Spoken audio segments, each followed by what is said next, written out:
12/9/1968 दूसरे पेज की मध्य में बात चल रही थी। सतयुग त्रेता में भक्ति नहीं थी, द्वापर कलयुग में भक्ति होती है। तो ये बात बाप बैठ रूहानी बच्चों को समझाते हैं।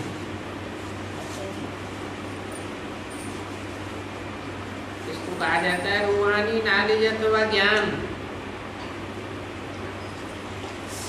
ये रूहानी नॉलेज कौन सिखलावेगा? रूहों का बाप, इसको कहते हैं सुप्रीम रूह, वही बतावेंगे, यानी परम पिता परमात्मा। वो तो सभी का बाप है ना। लौकिक बाप को कब कोई परम पिता नहीं कहेंगे।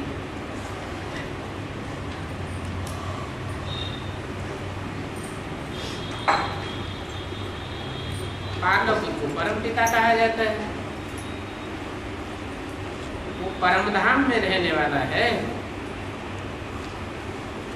और बाप को याद भी ऐसे करते हैं, हे गॉड फादर, हे ईश्वर। वास्तव में उनका नाम है एक, क्या? उनका एक नाम क्या है? शिव। परंतु भक्ति में अनेक नाम दे दिए। ज्ञान में नाम एक है, शिव। शिव माने कल्याणकारी। वो एक ही है जो कल्याणकारी है और सदैव कल्याणकारी है। सदा शिव कहा जाता है। परंतु फिर भक्ति में अनेक नाम क्यों दे दिए हैं?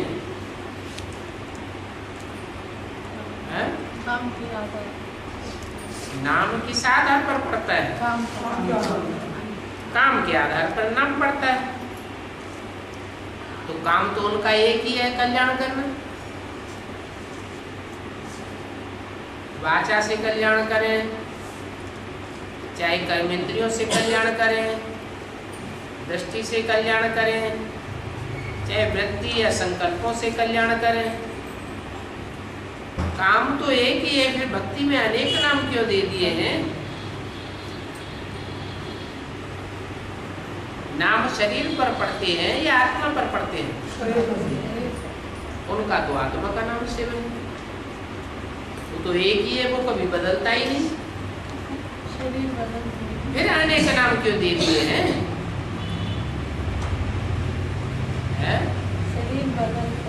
शरीर बदलते हैं, शरीर बदलते हैं, लेकिन जिनके शरीर में प्रवेश करके सर्विस करते हैं वो ये नहीं कह सकते कि मेरे अंदर शिव का प्रवेश हुआ।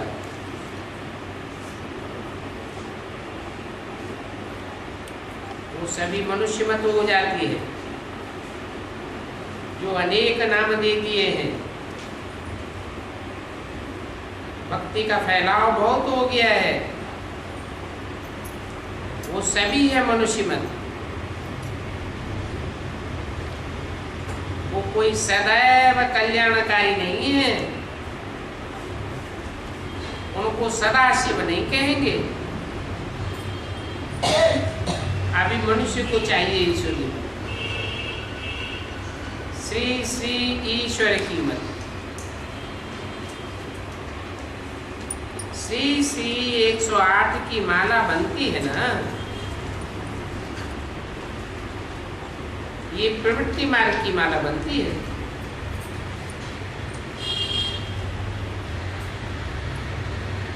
निवृत्ति मार्ग वाले भी श्री श्री का टाइटल अपने ऊपर लगा लेते हैं, परंतु अर्थ तो कुछ भी नहीं समझते।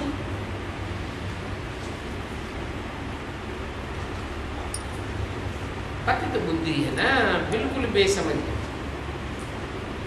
बाबा तुमको भी कहते हैं तुम कितने बेसमझ थे, और सबसे जास्ती बेसमझ तुम ही बनते हो। फिर जब से सबसे जास्ती समझदार भी तुम भी बनते हो। पुनर्जन्म लेते लेते सीढ़ी उतरते इंस्टॉलमेंट बन जाते, बुद्धि इंस्टॉलमेंट बन जाती है ना। जब ऐसी बुद्धि इंस्टॉलमेंट बनती है तो मनुष्य दिवाला मार देते।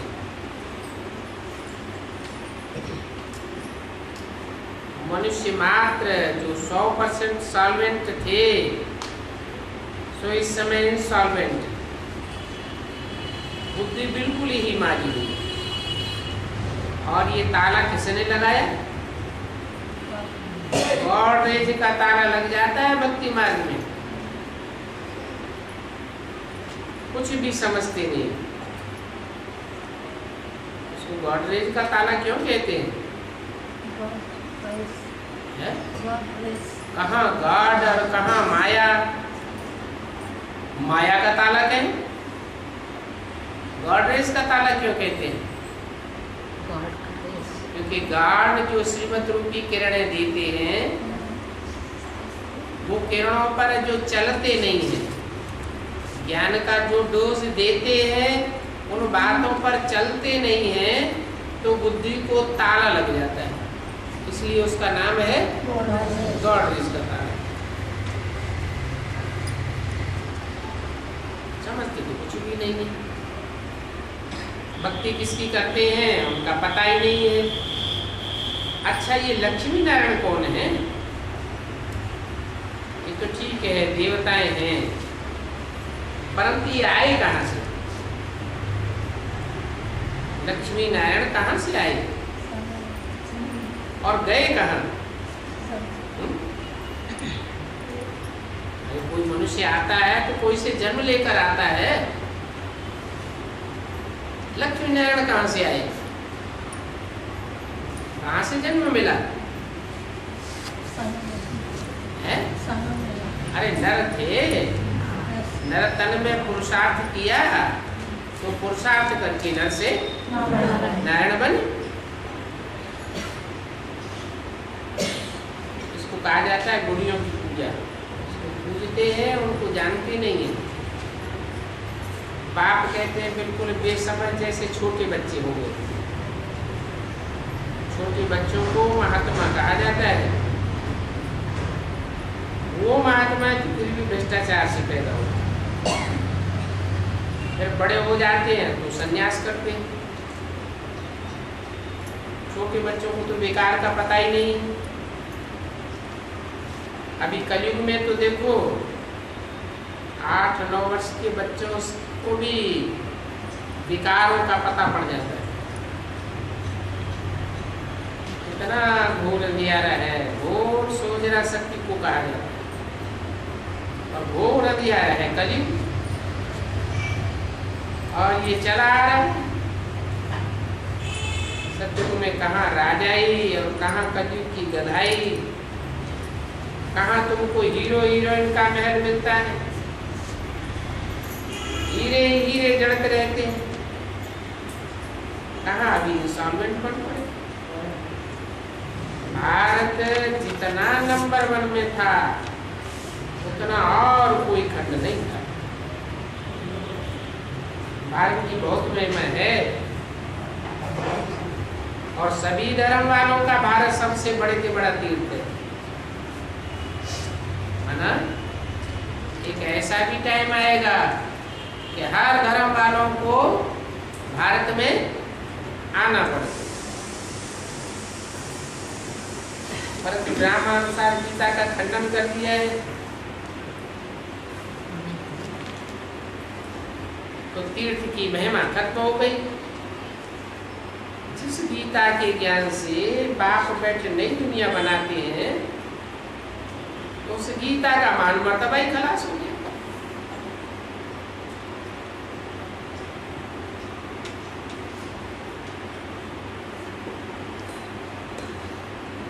गीता सुनाने वाले पुरानी दुनिया से नई दुनिया बनाते हैं, सबकी सदगति कर देते हैं। भारत सबसे ऊंच के ऊंच और बहुत धनवान। ये उल्टा झाड़ है, उनका बीज ऊपर में है।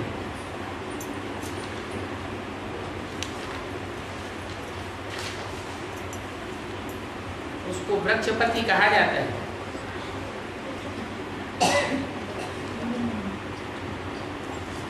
बारह 68 की वाणी का तीसरा पेज। बृहस्पति की दशा बैठती है ना, बाप समझाते हैं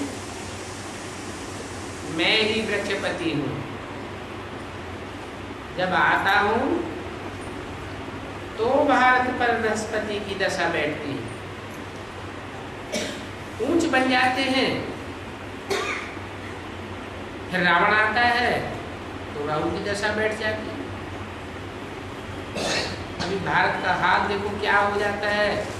वहां तो तुम्हारी आयु ही बड़ी रहती है, तुम पवित्र हो। यहाँ पवित्र बनते हो तो आयु कम हो जाती है। आधा कल्प में तुम 21 जन्म लेते हो, और अभी द्वापर कलयुग आधा कल्प में 63 जन्म लेते हो, तो कितना अंतर पड़ जाता है। अभी बाप समझाते हैं बच्चे सतो प्रधान बनना है,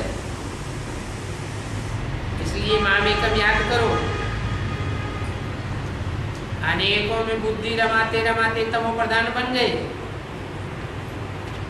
और सभी धर्म वाले इस समय तमो प्रधान है।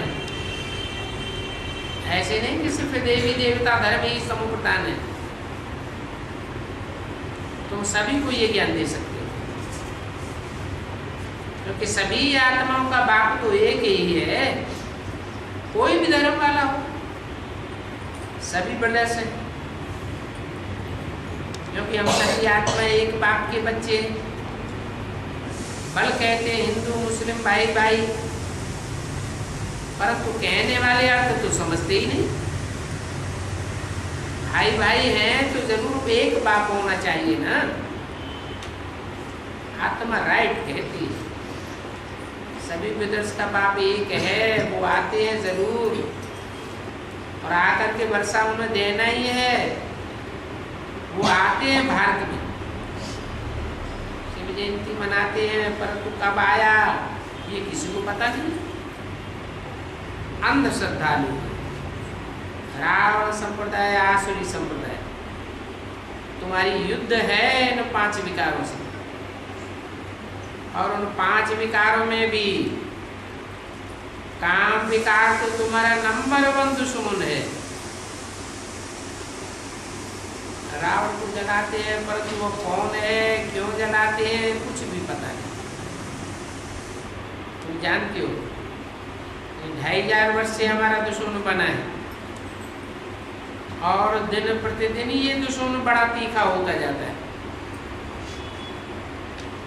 द्वापर से लेकर तुम नीचे गिरते उतरते इस समय पतित बन गए।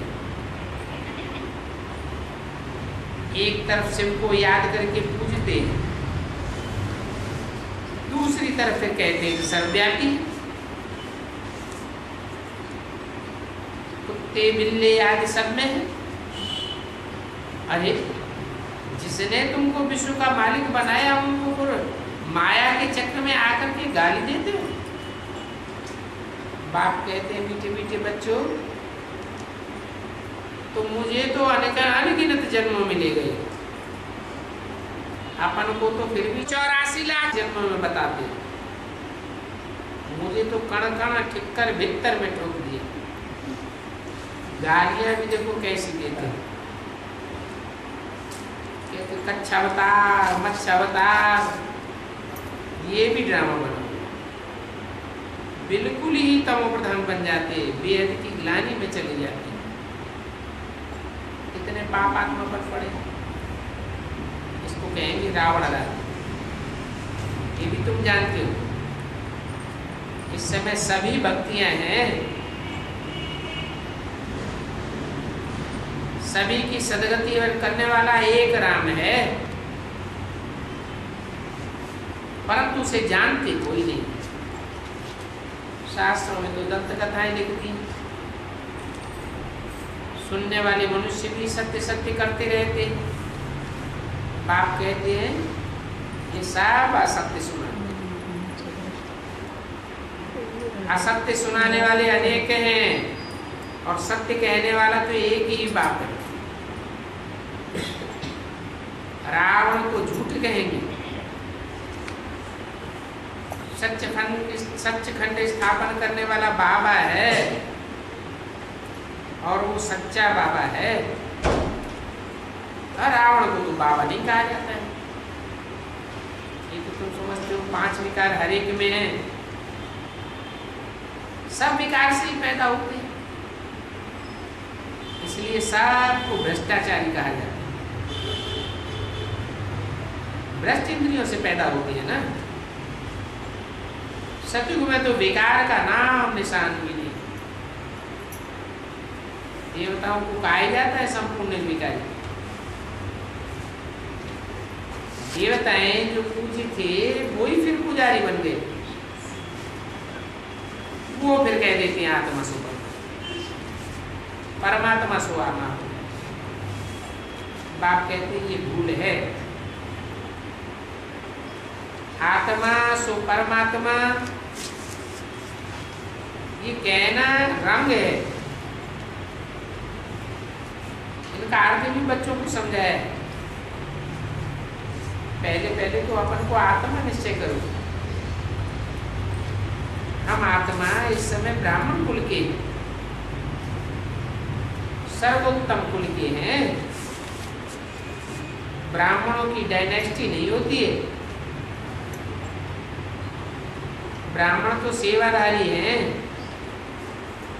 उनकी राजाई नहीं चलती है। और ब्राह्मण हैं भी चोटी के, उनसे ऊंच कोई होता नहीं है। अभी तुम ब्राह्मण हो, ब्राह्मणों से भी ऊपर है शिव बाबा, इसलिए चोटी बनाते हैं। तो चोटी में गांठ लगाते समय क्या बना देते हैं?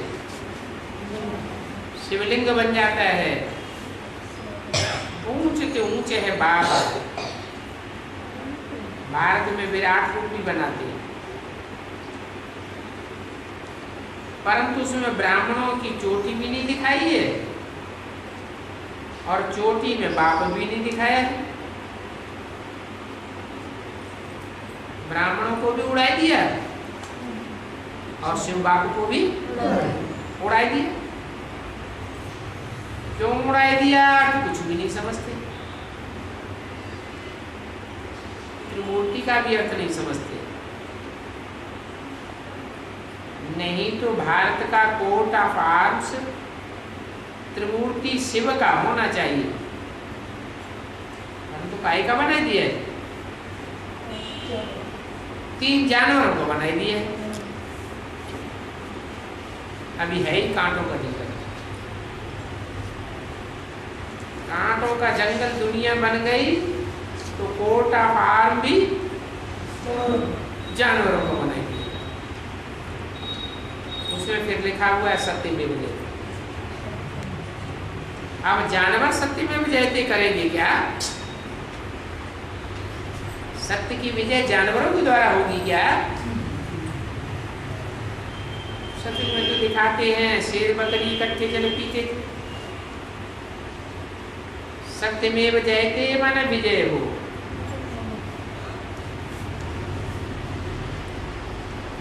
दुनिया में सभी दूध और पानी पीते रहते हैं।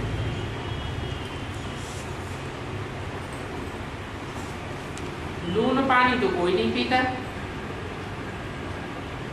रावण राज्य में है लून पानी।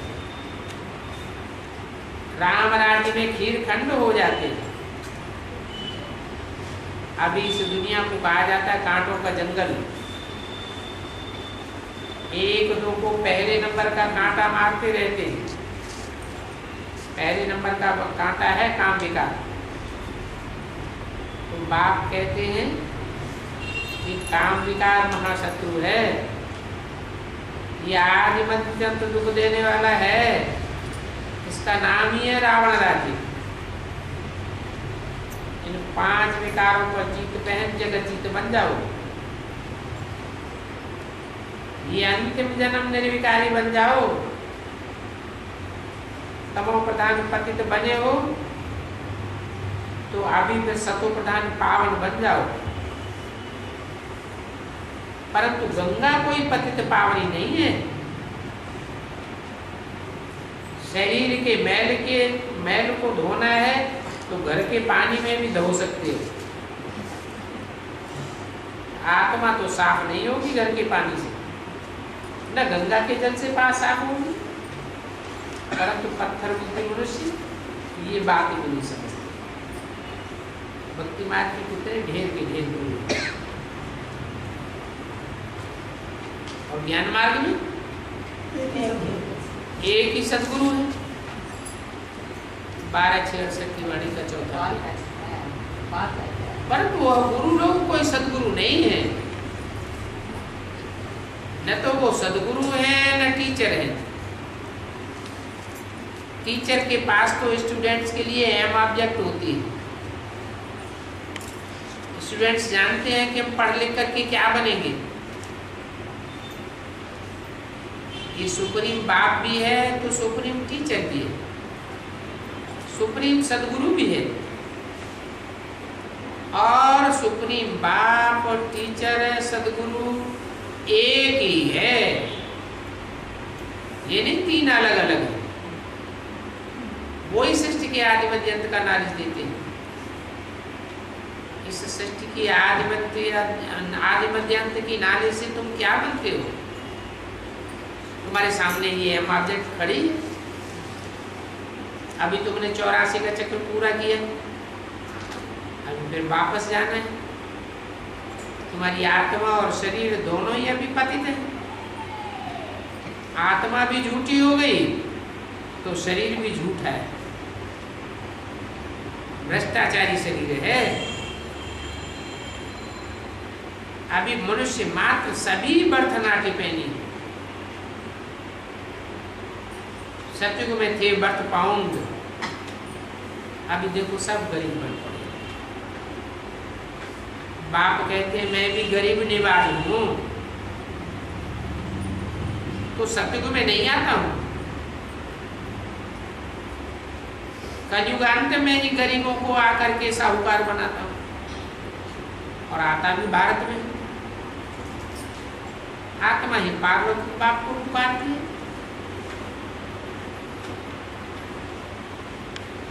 जानती है कि परमपिता परमात्मा हमारा बाप है। आत्माओं का बाप परमपिता परमात्मा। तो बाप समझाते मीठे मीठे बच्चों, तुम बाप को पुकारते हो कि रहम करो, दुख हरो, और दुख में उसे सभी याद करते हैं। कहते भी हैं दुख में सुमिरन सब करें, सुख में करे न कोई। सुख में तो कोई याद करते ही नहीं है। भक्ति मार्ग में कितने शास्त्र आदि पढ़ते हैं, अर्थ कुछ भी नहीं समझते। तुम तो सबसे पुराने भक्त, तुमने ही भक्ति शुरू की है। किसने?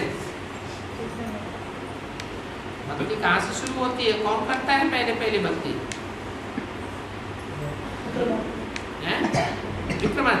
विक्रमादित्य से बोला। विक्रमादित्य की आत्मा में 84वें जन्म में प्रवेश करके भगवान बोल रहे, तो तुम किससे बोला? तुम हो सबसे पुराने भक्त, तुमने ही भक्ति शुरू की है। तो राजा विक्रमादित्य ने भक्ति शुरू की, या विक्रमादित्य का भी कोई गुरु था? उसका भी कोई गुरु था जिसने भक्ति शुरू की। पहले अव्यभिचारी भक्ति शुरू की, तो ज्ञान भी पहले कैसा चाहिए? अव्यभिचारी ज्ञान होता है, शुद्ध ज्ञान होता है। तो ज्ञान सागर है, शिव बाबा ही ज्ञान दे सकते हैं। बाकी सभी भक्ति मार्ग के शास्त्रों की अथॉरिटी, शिव बाबा को भी अथॉरिटी कहते हैं। परंतु वो कोई शास्त्र थोड़े ही पढ़ते हैं। वो शिव बाबा तो बिल्कुल नॉलेजफुल है। कहते हैं इन सभी वेद शास्त्रों का मैं सार बताता हूं। अब तुम्हारी बुद्धि में सारे सृष्टि चक्र का ज्ञान है, इसलिए तुमने सीढ़ी भी बनाई है। बाकी भक्ति मार्ग के शास्त्रों में तो कितनी नॉनसेंस है। बड़े से बड़ा हिंसक कृष्ण को बना दिया है। जो कृष्ण स्वर्ग का नंबर 1 प्रिंस, जहां स्वर्ग में हिंसा होती ही नहीं, उनको डबल हिंसक बना दिया।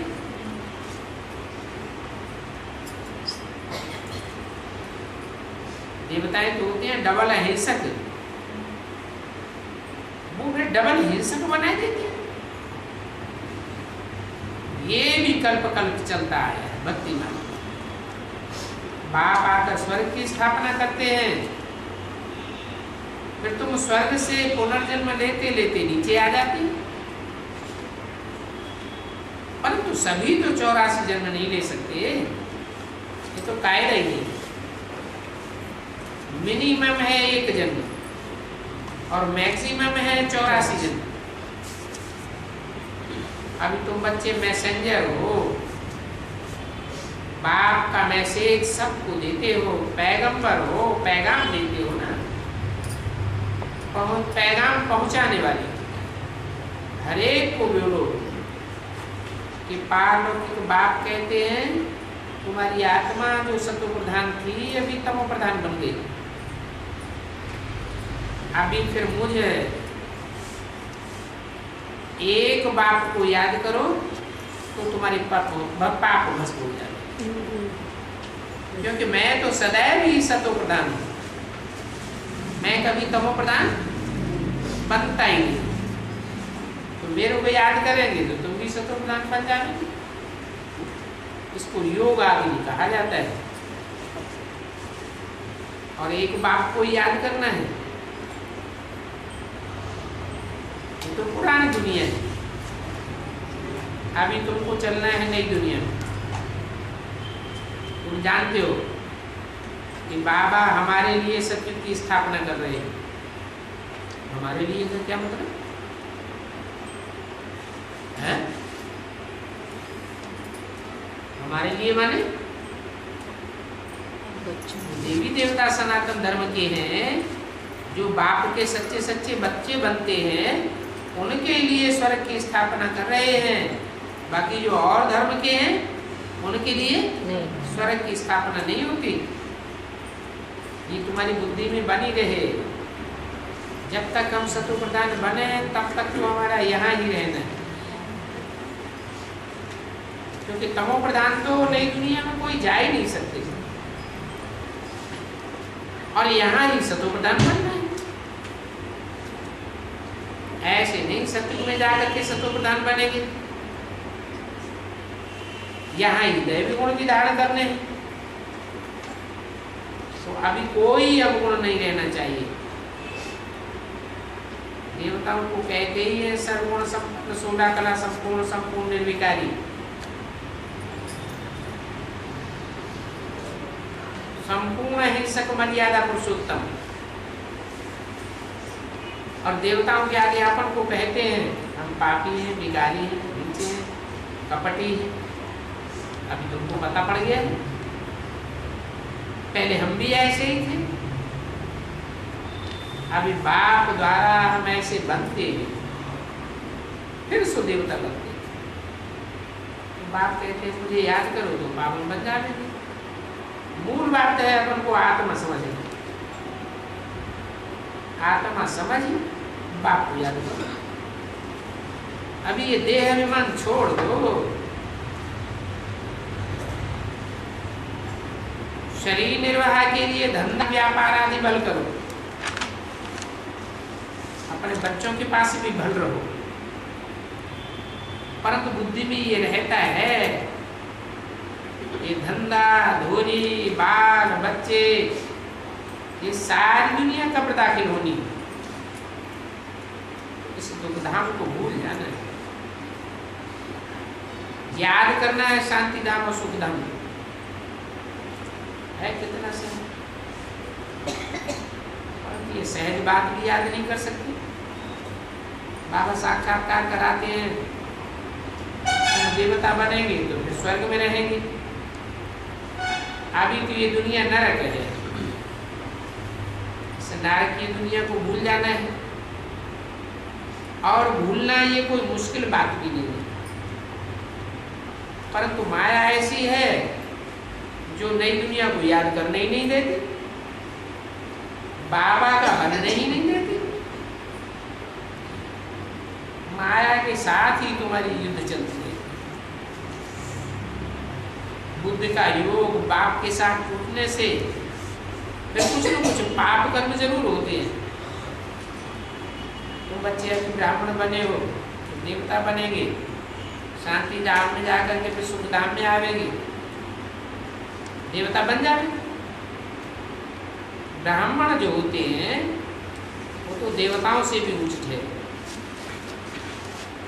तुम्हारा धंधा है सभी भ्रष्टाचारियों को शिष्टाचारी बना, फादर सो सन, तो कल्याणकारी बाप के बच्चे कल्याणकारी तुम हो, देवताओं को कल्याणकारी बाप का बच्चा नहीं कहेंगे। सन सो फादर तुम बनते हो, बच्चे भी फिर वही सेवा करें जो बाप करते हैं।